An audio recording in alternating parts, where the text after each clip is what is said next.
Bonjour, nous sommes étudiantes de l'Université pédagogique d'État de Voronezh et aujourd'hui nous voudrions vous inviter à une visite virtuelle de la ville de Voronezh. Bienvenue à Voronezh. La ville de Voronezh est vaste et animée, mais elle a su conserver le charme d'une vieille ville de Provence. Idéalement située à une ville de train de Moscou, Voronezh est la meilleure destination pour ceux qui veulent vivre une véritable expérience russe.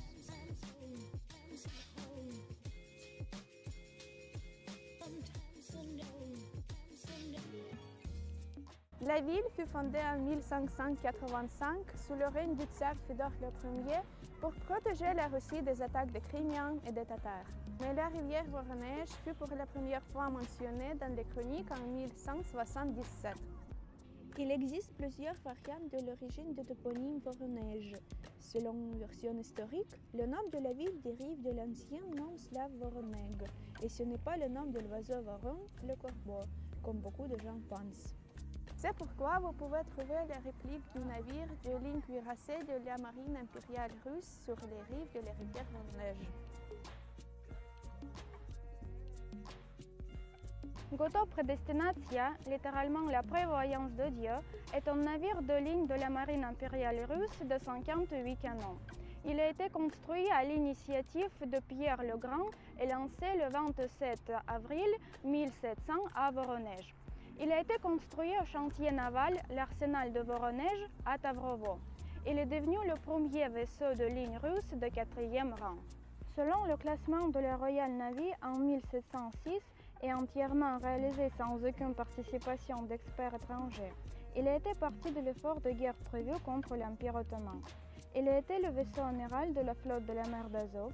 Après l'échec de la guerre russo-turque de 1710-1711 et la perte d'Azov, le navire a été vendu en 1712 à l'Empire ottoman.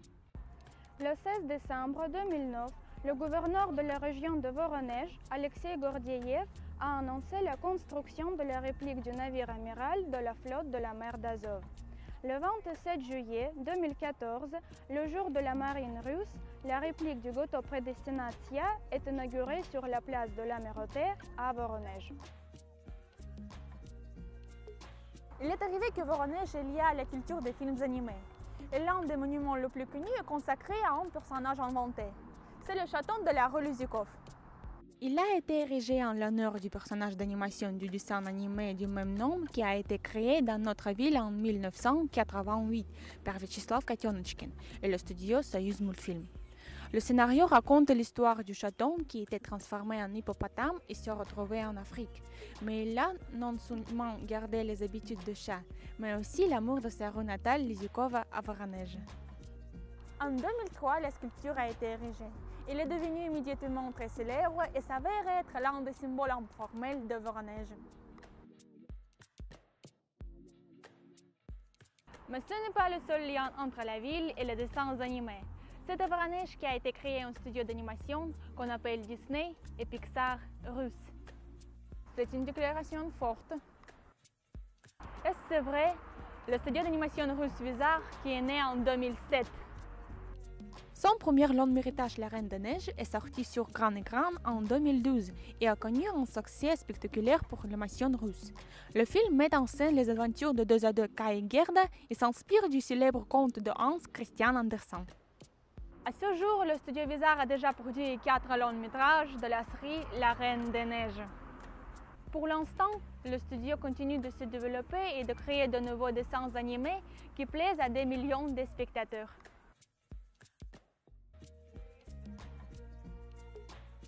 Le Festival des Arts de Platonov, nommé d'après le célèbre écrivain en prose du XXe siècle, Andrei Platonov, se tient dans Voronezh, la ville d'origine de l'écrivain, depuis 2011. Le programme platonicien spécial comprend des projets créés sur les œuvres d'Andrei Platonov ou en accord avec son esprit et son époque. Le programme du Festival des Arts de Platonov se compose traditionnellement de directions littérature, musique, théâtre et exposition. C'est une collection des phénomènes des noms les plus brillants de la culture moderne russe et mondiale. Depuis sa création, le Festival Platonov poursuit son objectif principal, offrir un grand monde de l'art à Voronezh et ouvrir Voronezh au monde. Il y a également un certain nombre d'événements au festival pour un public plus large. De nombreux spectacles en plein air sur des sites pittoresques, un défilé théâtral et des spectacles de théâtre de rue, masterclass et rencontres créatives. Depuis 11 ans, le Forum est devenu l'un des festivals d'art les plus importants et les plus significatifs de Russie. Kostyonki est un site archéologique situé dans le village du même nom, sur la rive droite du Don, dans la région du Voronezh. Les places de stationnement de l'ancien nom de l'époque du Paléolithique sont connues dans le monde entier. En jugé par les reliques trouvées, nos ancêtres vivaient dans la plaine russe il y a 4 à 5 000 ans et avaient également développé la culture et l'art. Cette découverte sensationnelle remet en question la théorie selon laquelle l'Homo sapiens est né en Afrique et a migré vers le nord de l'Eurasie. Depuis des temps immémoriaux, de grands os d'animaux mystérieux ont été trouvés ici.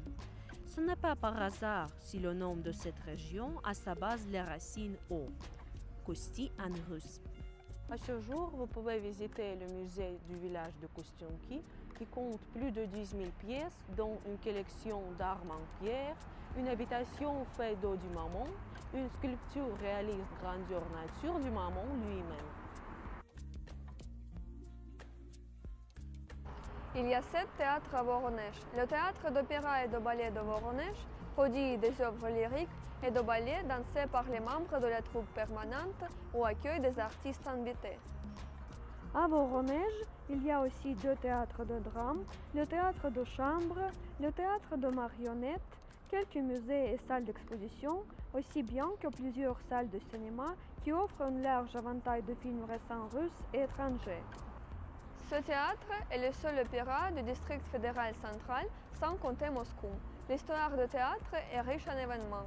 Au départ, c'était une salle de comédie musicale.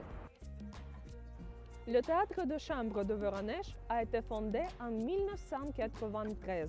Selon le public, c'est l'un des meilleurs théâtres de la ville. Au cours de son existence, l'ensemble a reçu de nombreux prix dans diverses catégories. La presse et les critiques de théâtre en parlaient beaucoup, et pas seulement en Russie, mais aussi à l'étranger. Il y a un assez grand nombre de parcs à Voronezh où vous pouvez vous promener ou faire une pause dans la ville bruyante. Par exemple, dans certains parcs, vous pouvez louer des vélos, des scooters ou des patins à roulettes. La ville possède également Dynamo Park, la plus grande zone de loisirs de Voronezh, d'une superficie de plus de 100 hectares. C'est un monument d'importance régionale dont l'histoire remonte à plus de 170 ans. Les habitants de Voronezh sont très sportifs. Il existe donc de nombreux centres sportifs dans la ville. Il y a des gymnases, plusieurs piscines, des salles de yoga et d'autres sports.